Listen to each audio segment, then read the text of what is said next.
Queridos, hoje a gente vai encerrar uma série de mensagens que eu particularmente gostei muito da gente poder estar trabalhando esses textos, trabalhando esses temas. Falamos um tempo sobre a vida no monte e trabalhamos o Sermão do Monte. E esses últimos domingos trabalhamos a vida no vale, porque a vida é assim. Algumas horas você está, num lugar elevado com o Senhor, espiritualmente falando. Você está acompanhado, buscando a Deus, ouvindo claramente os seus ensinos. Isso é salutar. Quem dera que sempre fosse assim na nossa vida. Mas a gente sabe que em alguns momentos essa voz, por conta das circunstâncias, por conta das tempestades e tanta coisa que nos acontecem, às vezes a gente tem um pouco de dificuldade de ouvir a voz de Deus. E a gente chama isso de um tempo no vale, né? O vale é aquele espaço entre uma montanha e outra, essa parte mais baixa. E falamos sobre o vale da incredulidade na primeira semana, depois sobre o vale do medo, o vale da sombra da morte na segunda semana. Semana passada trabalhamos o vale de ossos secos. Se você quer ouvir uma dessas 3 mensagens, eu recomendo que você vá no nosso canal do YouTube e você vai ser edificado para a glória de Deus. Hoje eu trago um vale tão importante quanto. E esse vale que é o vale de Elá. Você pode dizer comigo, 1, 2, 3, é o vale de... Mas assim, é porque... Por que é o vale de Elá? É porque alguém disse assim, onde é que está o gigante? E todos repetiram de uma vez só, Elá. Piada sem graça. Mas deu certo ou não deu? Deu. É porque eu tenho, vocês não sabem, mas eu tenho um negócio ali com o meu, o meu futuro genro, está ali namorando minha filha, e a gente faz essas piadas sem graça para o outro adivinhar. Foi boa ou não foi? Ele está doido de dizer que não foi? Muito, muito boa. Mas, queridos, esse vale de Elá, também chamado Vale do Carvalho, você pode ter na sua Bíblia, né? Porque é uma árvore, um carvalho, um tipo, né? Tem mais de um tipo, que tinha muito naquela região. E a sua Bíblia pode traduzir também como Vale do Carvalho. E é um local que tem um ensinamento tremendo para nós. E assim, eu quero trazer algumas lições para nós. Vamos ao texto. Olha, eu vou falar hoje, talvez você já escutou essa história 10 vezes. Talvez alguns escutaram 20 vezes. Mas cada vez, eu particularmente essa semana eu escutei algumas vezes pregadores falando sobre esse texto. Eu sempre gosto de fazer isso. Além de estudar o texto, de dar uma orada em cima do texto, perguntar a Deus o que é que Ele quer que eu fale, eu escuto mensagens. Escutei pelo menos uns 3 ou 4 mensagens relacionadas a isso. E assim, quem dera a gente escutasse 50 vezes ainda, porque é um texto fantástico. E eu quero, em Deus, que você hoje saia daqui com 3 lições, que se você já captou essas mensagens, essas aplicações para a sua vida, hoje sirva de reforço. E talvez, quem sabe, você ainda não percebeu isso no texto. Amém? Então põe a tua mão no teu coração aí, fecha teu olho mais uma vez e ora comigo. Senhor, estamos em tua presença. Eu sei, meu Deus, que o Senhor quer falar conosco, porque o Senhor fala através da tua palavra. Que o teu Espírito Santo possa estar falando a cada coração aqui. Enquanto eu fale, aqui em cima, o teu Espírito Santo ministre na alma, no espírito de cada um aqui, no interior de sua vida, de cada um que está aqui. É nossa oração, em nome de Jesus. Amém e amém. Glória a Deus. Queridos, esse Se os outros a gente conseguiu classificar como um vale de incredulidade, do medo e dos ossos secos, da falta de vida, esse eu tive dificuldade de classificar em uma coisa só. Eu pensei, é um vale da apatia, é um vale da inferioridade, é um vale da vergonha, é um vale da inércia, porque é exatamente sobre essas coisas todas que se passava na história de Israel naquele momento. E claro, o texto é longo, por isso eu selecionei apenas alguns versos para que a gente possa compartilhar e, dentro dessa perspectiva, poder estar trazendo alguma ideia nova para você. Bom, 1 Samuel capítulo 17, essa história está lá. E eu queria que você lesse comigo os versos que eu selecionei, porque eu quero trabalhar algumas coisas aqui. Vamos lá? 1, 2, 3. E os filisteus ajuntaram as suas forças para a guerra e congregaram-se em Socó, que está em Judá, e acamparam-se entre Socó e Azeca, no termo de Damim. Porém Saul e os homens de Israel se ajuntaram e acamparam no vale de Elá, e ordenaram a batalha contra os filisteus. Saul, naquela época, era o rei instituído, muito embora Davi já havia sido ungido pelo juiz Samuel, profeta também, e atribuições sacerdote de tantas coisas a Samuel, colocado ali para ungir, tanto ungiu Saul, como depois ungiu Davi. E muito embora Davi estivesse ungido, o rei ainda era Saul. Ok? Verso 3. E os filisteus estavam no monte de um lado, e os israelitas estavam no monte do outro lado, e o vale de Elá estava entre eles. Aí eu vou dar um salto com você para o verso 45, porque a história de Davi contra aquele gigante, a gente vai falar aqui um pouco. Davi, porém, disse ao filisteu: tu vens a mim com espada, e com lança, e com escudo, porém eu venho a ti em nome do Senhor dos Exércitos, o Deus dos Exércitos de Israel, a quem tens afrontado.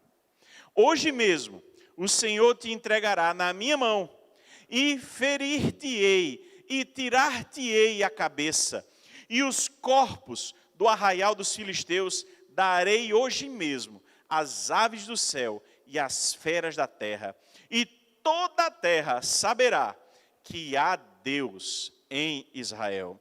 E saberá toda esta congregação que o Senhor salva, não com espada, nem com lança, porque do Senhor é a guerra, e Ele vos entregará na nossa mão. Aleluia! E sucedeu que, levantando-se o filisteu e indo encontrar-se com Davi, apressou-se Davi e correu ao combate, a encontrar-se com o filisteu. E Davi pôs a mão no alforje, e tomou dali uma pedra, e com a funda lhe a atirou, e feriu o filisteu na testa, e a pedra se lhe encravou na testa, e caiu sobre o seu rosto em terra. O verso 51, por isso correu Davi, e pôs-se em pé sobre o filisteu, tomou a sua espada, e tirou-a da bainha, e o matou, e lhe cortou com ela a cabeça. Vendo então os filisteus que o seu herói era morto, fugiram. Aleluia, aleluia. Deixa essa imagem aí. Deixa essa imagem aí. Que imagem, eu sempre gostei dessa imagem. Você sabe que essa história eu preguei já para criancinhas, crianças maiores. Preguei para jovens, né? Com essa história, mas sempre com aplicações diferentes. E essa história, na primeira vez que eu fui pregar, eu encontrei essa imagem. Essa imagem ela é muito interessante para mim, porque ela mostra para mim, veja, um gigante, algo desproporcional. E a Bíblia diz, olha para mim, a Bíblia diz que aquele homem, se a gente atualizar as medidas, né, do que é dito nesse texto de Samuel, capítulo 17, é que ele tinha cerca de 2,90 metros. Alguns falam em 3 metros. Há quem diga ainda 3,10 metros, porque essa medida, o côvado, ela tem, dependendo da época, mensurações e do local, mensurações um pouquinho diferentes. E assim, imagine, olha, eu vi um cara muito alto. Eu vi um cara com mais ou menos 2,20 metros e forte. Um jogador de basquete, americano, Shaquille O'Neal, acho que é esse o nome, eu nem me lembro mais. Era do Orlando Magic. Esse cara eu tive o privilégio de encontrá-lo, mas não falei com ele não, porque tinha outros 2 seguranças maior desse tamanho do que ele, na frente dele e atrás dele. Então não pude nem chegar perto.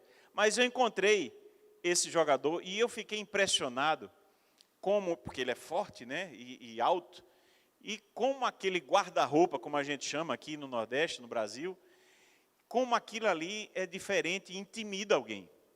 Agora você imagine um guerreiro adestrado na guerra, na arte de batalha, de luta, um mano a mano, um infante, alguém ali que conseguia, sabe, utilizar sua lança, sua espada, tudo o que precisasse, ele estava treinado. E um cara maior, bem maior, 3 metros de altura, algo diferente, diferente. Imagine um exército de um lado, como nós lemos aqui o texto, todo acovardado, um exército quietinho ali, na trincheira, esperando, porque o texto, se você vai ler os detalhes, são lindos, são interessantes, que esse guerreiro chamado Golias, ele descia ao início do vale de Elá e dizia assim: cadê? Tem guerreiro aí em Israel? Venha um de vocês e lute comigo, o melhor de vocês aí, venha. E aquele que ganhar, todos os outros vão servir para o exército que ganhou. Vão ser escravos. É essa a ideia.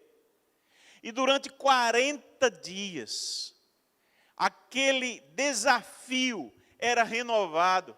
E o Golias descia com toda a sua petulância, arrogância, e começava a desafiar e humilhar.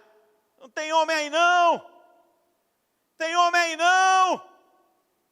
Vem um aí para lutar comigo! E um exército todo em silêncio. Um exército todo dizendo assim: vai tu, porque eu não vou não. Estou louco de morrer com esse cara aí. E um rei acovardado. Um rei que a Bíblia diz que ele era alto. E um guerreiro também. Saul. Há um texto na palavra que diz que ele, do ombro das pessoas, ele se destacava acima ainda do ombro, numa multidão, porque ele era um homem alto, mas claro, não era um gigante. Um povo humilhado. Tantos dias. Um povo que sabia o que era uma vergonha nacional. Durante 40 dias. E aí eu me lembro de uma história. Eu queria ainda dizer isso antes de continuar. Em 2014, eu morava em Liverpool com minha família. E a gente jogava futebol toda sexta-feira, no final da tarde. Tinha um grupo de brasileiros, juntava com outros de outras nacionalidades. E a gente tinha a famosa pelada, né? Jogando bola no final da tarde da sexta-feira. E aí um deles, que era um dos articuladores, o Fábio, ele disse assim: olha, gente, tem um campeonato amador, certo? que está aberto aí. Se a gente quiser se inscrever para jogar, a gente vai competir aí com os ingleses. Topa todo mundo. Ah, vamos lá, né? Vamos.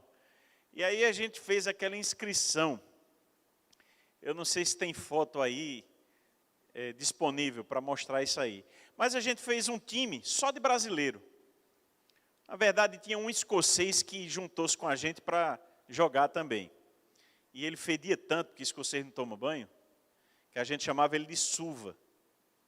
Suva, né? De suvaqueira, o cheiro da suvaqueira. Ninguém aguentava chegar junto dele, nem no início do jogo, quanto mais no final. Era a nossa arma secreta, que o pessoal saía de perto dele. Mas, pronto, esse time aí, ó, gente, né, até em forma, a minha barriga ali estava menor do que está hoje, gente. E está feio, essa coisa triste, né? Estou olhando, tem outra foto? Tem outra? Não? Gente, como eu posso estar tão gordo? Ter que emagrecer. Aí, resultado. Não é essa aí não. Mas aí, quando nós nos inscrevemos e estivemos juntos, né, fazendo isso, teve um jogo que me chamou a atenção. Porque era o futsal, aí nesse caso, futebol de salão, né, hoje. E aí, teve um dos jogos, a gente foi passando nas fases, chegou um jogo que a gente pegou uns caras altos. E o meu cunhado, que foi da seleção paraibana de futsal, né, já estava barrigudinho também, né, comigo e outros tantos, foi nos visitar nesse tempo.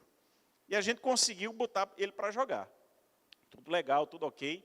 Ele entrou para jogar. Só que esse time, quando entrou, era um time de gigantes, na nossa concepção, né?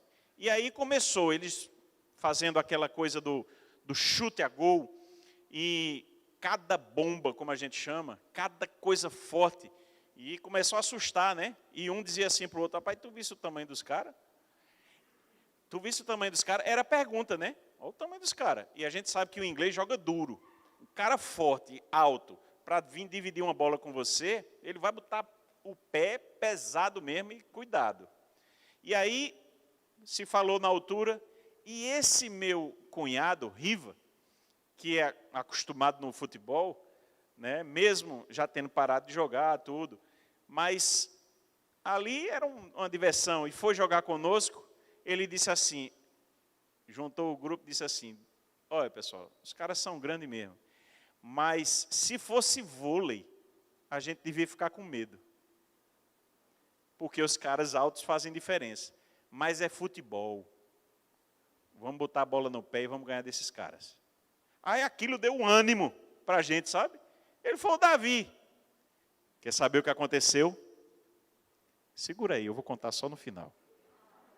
Segura aí. E aí, voltando aqui, o flash para Davi. Davi estava ali e havia uma perspectiva, porque Davi não estava no exército, mas é o pai de Davi que diz: olha, vai levar essa comida aí para os teus irmãos que estão lá, o Eliabe, o Sama. O pessoal está lá, pelo menos tu me dá notícia, né? Essa ideia do pai do Davi, o Jessé, era de enviar o filho para ter notícia. E quando Davi chega até aquele espetáculo, ele pega justo o Golias descendo ao vale e começando a gritar: tem homem aí não! E Davi, olha, Davi era franzino, era pequenininho, ruivo, de boa aparência, a Bíblia descreve ele assim. Mas pastor de ovelha, um homem pacato, mas já tinha lutado com o urso, espantado o leão com a sua funda, né, uma espécie de baleadeira. Ali naquela imagem você vai conseguir visualizar algo como a funda. Que pegava uma pedra e lançava, ia com força, né? E ele era habilidoso com isso. É tanto que protegia as ovelhas do pai. E Davi, quando vê aquilo, encontra como uma afronta. E Davi diz: e o que é que vai acontecer? Por que ninguém está indo? Estou parafraseando, tá, gente? Por que ninguém está indo? E junta uma galera e diz assim: rapaz, quem é que vai aí? E ele disse, o que é que vai acontecer com quem for? E a turma diz assim, olha, quem for e se ganhar do gigante, vai casar com a filha do rei. Ele se anima. Só que os irmãos veem aquela conversa. E os irmãos começam a criticar. Eliabe, o mais velho, que conhecia Davi desde pequenininho, começa a julgar o irmão.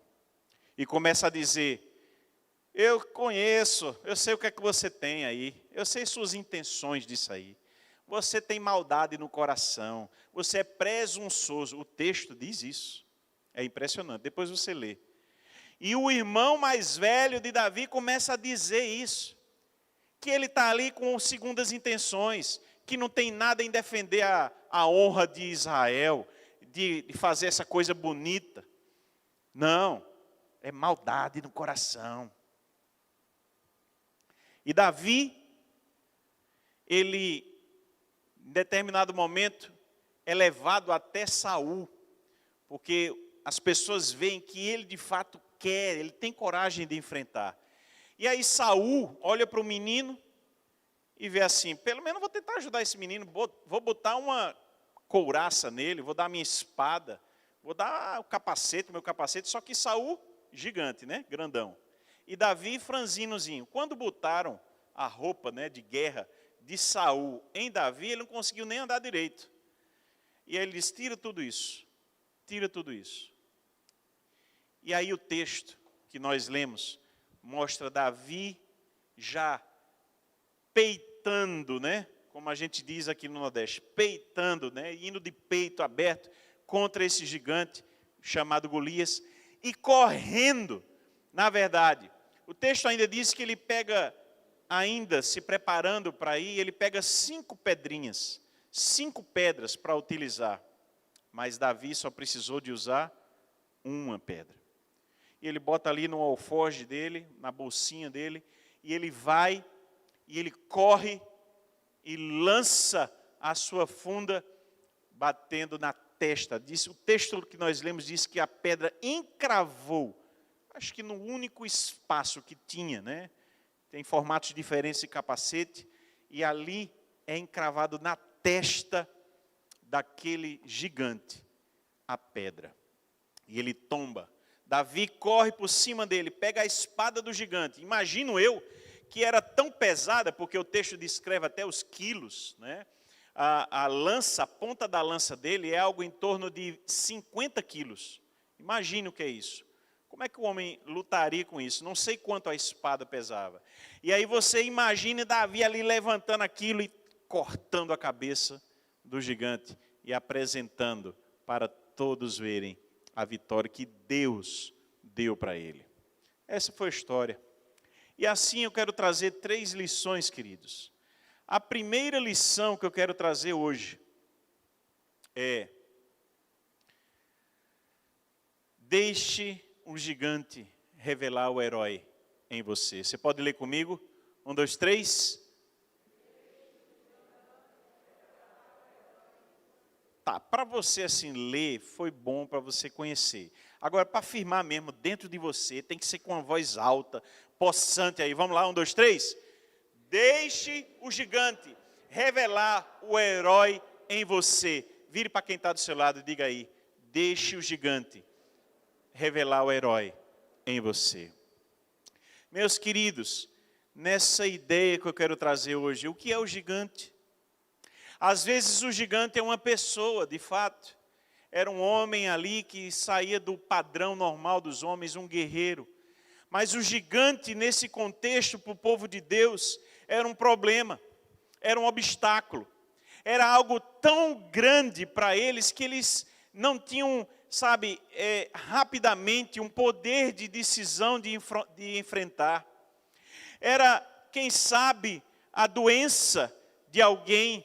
É, quem sabe, aquele problema intransponível, um problema financeiro, um desemprego, algo que vai além das suas forças. Quando você olha para aquele problema e você diz, isso é demais para mim. Talvez seja um câncer, talvez seja, alguma coisa muito maior, uma briga familiar. São tantas coisas que podem nos acontecer. Eu e você não estamos livres disso.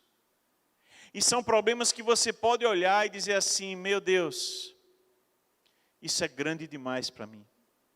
Isso me deixa apático. Isso me envergonha. Isso me deixa pequeno. Quando você olha para o problema e vê que o problema é muito grande, você se ofusca de todo o poder resolutivo.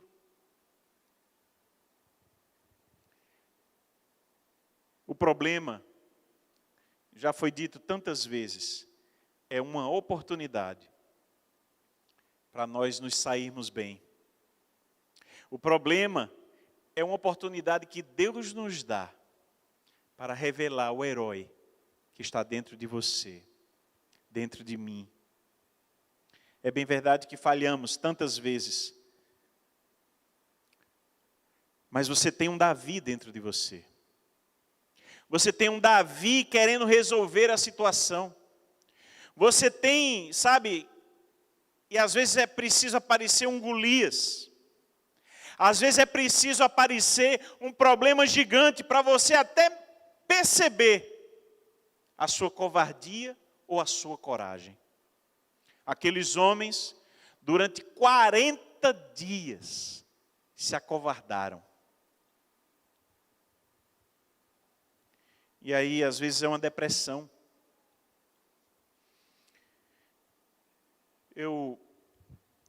A igreja já sabe, na minha família tiveram muitos casos de depressão. E um caso muito forte que teve foi da minha esposa, a pastora Patrícia, teve depressão. Anos atrás, depressão muito forte. A gente pensava que era demônio, oramos. Depois Deus nos guiou a procurar médicos. E a gente foi começando a entender a doença, pesquisar.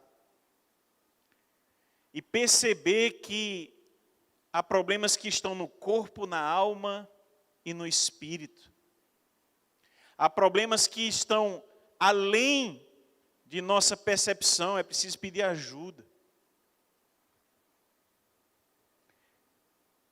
Aquele problema que enfrentamos anos atrás foi um gigante, foi um Golias. E Deus trabalhou na família, Deus fez trazer algo de dentro de nós. E às vezes Deus usa o problema para poder as coisas que estão dentro de nós saírem. E você se perceber, você se conhecer, você conhecer a sua casa, a sua família. Porque é diante de um problema que você vai se revelando. É diante do problema que as pessoas também vão se revelando diante de você. Mas deixa o gigante revelar o que está dentro de você. E mais, deixa o gigante revelar o herói, sabe? Depois que superamos a depressão, nós não tínhamos ideia de quantas pessoas chegariam com esse mesmo problema para poder serem ajudadas. E como nós conhecemos já esse assunto e podemos ajudar. É impressionante como há traços semelhantes e detalhes que a gente percebe e pode hoje encaminhar a pessoa. Deus não faz nada por acaso, meus irmãos. Não faz nada por acaso. São situações que vão se apresentando como algo grande, mas Deus tem um propósito em tudo. Deixa o Davi aparecer em você. Deixa o Davi crescer em você. A coragem, a fé de olhar e se lembrar de Deus, que Deus é maior do que o seu problema, que não há nada sem solução diante daquele que é o maior de todo. Um gigante fica formiga diante de Deus. E a nossa luta, meus irmãos, não é humana. Nossas armas não são carnais. Efésios capítulo 6. Você vai ver que nós precisamos combater espiritualmente. É preciso se revestir de toda a qualidade de armadura de Deus e orar sem cessar, usar a palavra que é a espada. Leia Efésios capítulo 6. Deixe o gigante revelar o herói. Sabe que tem muitas passagens na Bíblia que quando se apresenta um problema grande, você conhece as coisas que estão envolvidas nisso? Josué e Caleb, os espias, foram 12 espias até a terra prometida, olhar, espiar e dizer alguma coisa. Voltam os 12, mas sabe quantos creram que era possível transpor aquele espaço? Apenas 2, Josué e Caleb. Deus, e através deles, eles trouxeram uma palavra de ânimo para as pessoas. Vamos lá, Deus vai nos entregar esses gigantes nas nossas mãos, porque eram homens grandes, mas os outros os viam como grandes demais, e os 10 dizendo, olha, os caras são grandes lá, as espadas são muito grandes, a gente é como formiga diante deles, tal. Embaçaram. E sabe, diante de um problema grande, as duas coisas podem acontecer. Se acovardar, ou buscar coragem em Deus. Buscar a identidade em Deus, de quem você é. Você é filho de Deus. Você é filho do Senhor Altíssimo, que tem todas as soluções. E Deus vai lhe guiar num processo de problema, num processo de tempestade, do que você estiver passando, porque você é filho amado, você é filha amada. Davi era o homem segundo o coração de Deus. Deus sabia o que estava no coração de Davi, e aí eu quero entrar na segunda coisa. Sabe, planeje sempre mais de uma possibilidade para derrubar o gigante. Você pode ler comigo? Segunda? Pode passar aí mais. Isso. Planeje sempre mais de uma possibilidade para derrubar o gigante. Isso quer dizer, gente, quer dizer cuidado. Isso quer dizer possibilidades de solução. Há muitas coisas envolvidas aqui. Davi tinha 5 pedras. Ele só precisou usar uma, mas ele tinha um plano A, era pedrinha 1. Plano B, pedrinha 2. C, D e E. Se uma falhasse, tá, ele tem a segunda. Ah, mas a minha pontaria, na segunda não falho de jeito nenhum, se a primeira falhar. Tá, mas se a segunda falhar, Davi, eu já errei 2 vezes, mas uma terceira eu nunca errei. Eu vou acertar esse gigante na terceira. Se a primeira falhar, a segunda falhar. Mas Davi ainda tinha a 4ª pedra. Davi ainda tinha a 5ª. Às vezes a gente se dá por vencido na primeira tentativa de um problema insolúvel na nossa frente. Busque força em Deus. Lembre-se das 5 pedras de Davi. Lembre que Davi tinha possibilidades de buscar outra chance. Davi era adestrado, era treinado naquilo. Já havia lutado contra um urso, contra leão. O texto diz isso na conversa dele com Saul. Deus vinha testando Davi, gente. Deus vinha preparando Davi. Ele não está preparando você? Você percebe isso? Às vezes vem um problema pequeno porque você vai superar e Deus vai trabalhar em você naquele problema, porque o maior vai vir à frente. Pastor, não diga isso não. A vida é assim. A vida nos faz perceber as nossas condições. E ora você vai lutar com um problema grande, ora vai lutar com um pequeno, mas a vida é cheia de lutas. Deixe Deus forjar o seu caráter. Deixe Deus fabricar em você um homem segundo o coração dele. Um Davi. Um homem que tinha coragem para enfrentar. Porque sabia que atrás dele, na frente dele, havia um Deus. Havia um Deus. que era muito maior do que aquele problema, do que aquele gigante. Você já percebeu Deus preparando você para algo? Você tem percebido isso? No exemplo que usei, a gente percebeu só depois que Deus nos preparava em tantas situações para hoje poder utilizar aquele aprendizado. Sabe, nessas possibilidades, use as estratégias e instrumentos que Deus lhe deu, que cabem a você. Se lembre de Davi. Davi, quando Saul disse, você vai utilizar a minha armadura. E aí, Davi disse, não. Davi prefere usar a funda. Davi prefere utilizar o que ele conhece, aquilo que Deus colocou na mão dele, que ele é treinado. Deus quer usar você, como você é. Deus quer usar você com as habilidades que Ele deu a você. Você não é seu irmão. Você não é o outro. Você não é quem você admira. Você é você. E Deus vai te usar na singeleza de quem você é. Com os recursos que Ele lhe deu. Abre tua boca. Fala o que Deus te manda.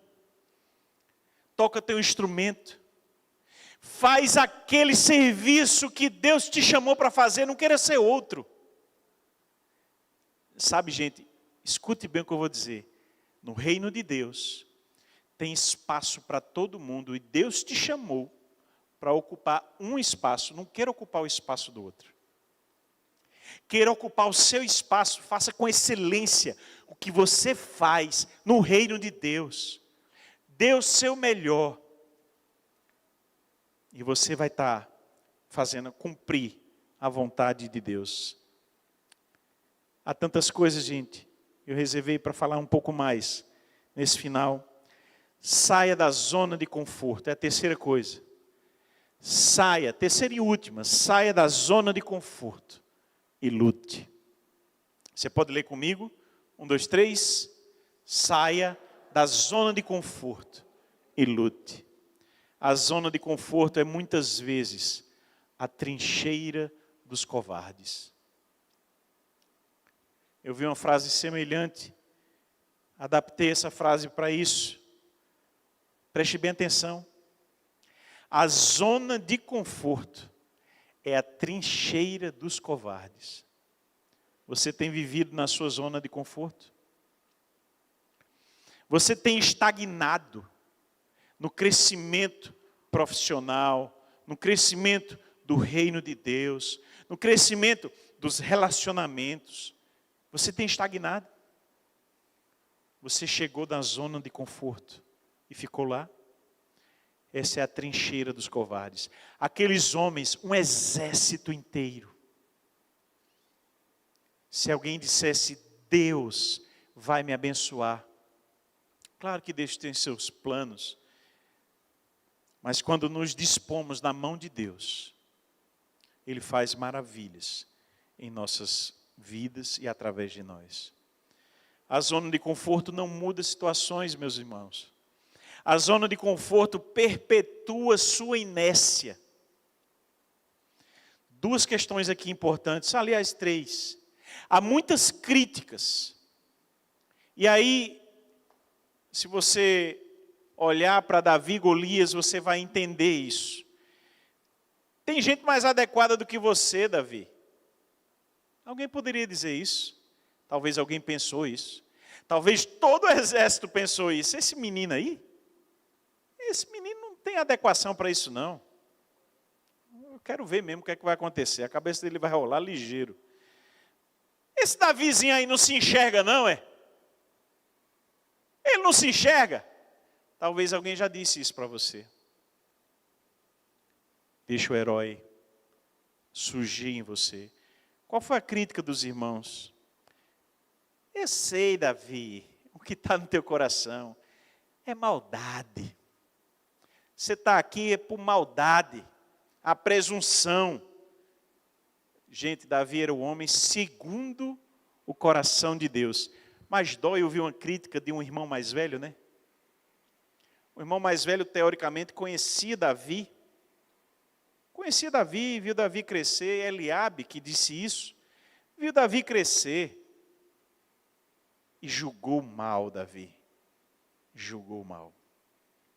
É uma pena que isso acontece todo dia. E Davi, o homem segundo o coração de Deus, mais do que isso, o ungido de Deus, foi julgado pelos seus irmãos mais velhos. Nesse sentido, o que é julgar, minha gente?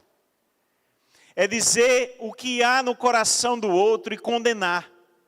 Mas nós não somos deuses. Nós não somos Deus. E o Hernandes Dias Lopes, falando sobre essa parte, e achei bem interessante, ele classificou isso, essa crítica, como a síndrome de Deus. Não porque Deus criou isso, não. A síndrome de você se achar Deus e querer dizer com a situação, querer dizer o que está dentro do coração do outro. A Bíblia, e eu falei sobre isso em Vida no Monte, pode buscar lá, que a vida nos mostra, Jesus nos mostra até que a gente deve julgar atitudes das pessoas, mas julgar o que está dentro do coração do outro. E isso acontece todos os dias. Como nos vemos é a outra coisa. Como inferiores, como inadequados, invejosos. Ou como as pessoas nos veem. Como as pessoas nos veem, como vemos as pessoas. O exército convocou os irmãos de Davi, isso foi interessante. Essa foi uma sacada do Hernandes Dias Lopes. Ele disse assim, com certeza o chefe de exército passou ali e visitou a casa de Jessé e disse, Eliabe, Altão, aí pronto, você está escalado aí, meu filho, tá? Pode entrar aí para o exército. Sama, entra aí, entra aí. Davi, Franzino, não, ei, você não é de exército não, vai para lá. Julgamento por aparência. E o homem que tinha a coragem de derrubar o gigante era o homem que fisicamente não apresentava as qualidades para o exército, é tanto que não foi chamado. Meus irmãos, como julgamos sobre lutar? Lutar em nome de Deus é não viver para si. É não lutar a luta por você mesmo. Ele lutou por Deus, o Davi. Ele enxergava uma vida com propósito. Ele tinha a visão do macro. E esse gigante está insultando Deus. O Deus de Israel está insultando Israel. É a visão de quem percebe a situação com os olhos do Espírito. Quais são, nessa perspectiva, como você tem visto? Quais são as suas atitudes na luta? Quais são as suas causas? Pelo que você tem lutado? Pelo que vale a pena morrer? Escutei uma frase, já disse aqui, vou repetir, do Bill Hybels. Para mim, uma das frases mais importantes da minha história. E ele disse assim, é um questionamento. Na verdade, aqui é uma frase. Viva pelo que vale a pena morrer. Você pode repetir comigo? Viva pelo que vale a pena morrer. Sabe, quando eu vi isso do Bill Hybels, num summit, eu entendi que a minha vida era de Deus. Porque o que vale a pena morrer é morrer por Jesus. O que vale a pena viver, então, é viver para Jesus. Davi aqui lutou uma causa maior. Ele não via a causa simplesmente dele, mas via como o exército do Deus vivo. Aquilo era uma afronta para o exército de Deus. Por isso, tomou para si a luta de Deus e teve a vitória. Porque em Deus faremos proezas. Amém? Quero concluir, meus irmãos, com A ideia de que às vezes o tamanho do problema ofusca nossa visão do tamanho do nosso Deus. Não deixemos isso acontecer. O vale da inferioridade ali, o vale de Elá, foi transformado em vale da realeza. Davi ali foi conhecido. O futuro rei de Israel ali foi conhecido. De pastor desconhecido, passou a ser um guerreiro valente e futuro rei de Israel. Foi ali que Davi começou a ser revelado. Sabe, quando temos atitudes de coragem para viver para Deus, atitudes de coragem para fazer a vontade de Deus, Ele nos leva do anonimato ao lugar mais alto. Não para a nossa glória. Aconteceu isso também com José. Não para a glória de José, mas sai da prisão para ser governador. Sabe quantas pessoas aqui podem ser ainda vereadores, prefeitos, sei lá, diretor de alguma empresa. E Deus vai usar você que está no anonimato, mas quando você defende a causa de Deus, quando você pega a ética do reino para você, vive uma vida que vale a pena viver, Deus vai te honrar. Deixa o Davi brotar em você. A adversidade e o gigante foram colocados para marcar a história de Davi com a vitória. Sabe o teu problema? Sabe a tua tempestade? Ela foi colocada para marcar a tua história. Quero terminar voltando à cena em Liverpool. Já tinha esquecido? Mais ou menos, né? Iniciamos o jogo. Foi jogo duro mesmo. Eles vieram com tudo para cima da gente, começaram ganhando. Trabalhavam no corpo, dando as entradas, deram até soco nas costas da gente. Pesado, pesado, jogo pesado. E quando eles faziam um gol, eles gritavam, feitos gigantes. Ah! Gritavam para cima da gente assim. Mesmo advertido pelos juízes, pelo juiz, mas era desse jeito. Iniciamos perdendo, mas mantivemos o foco. Fomos recuperando, empatamos o jogo.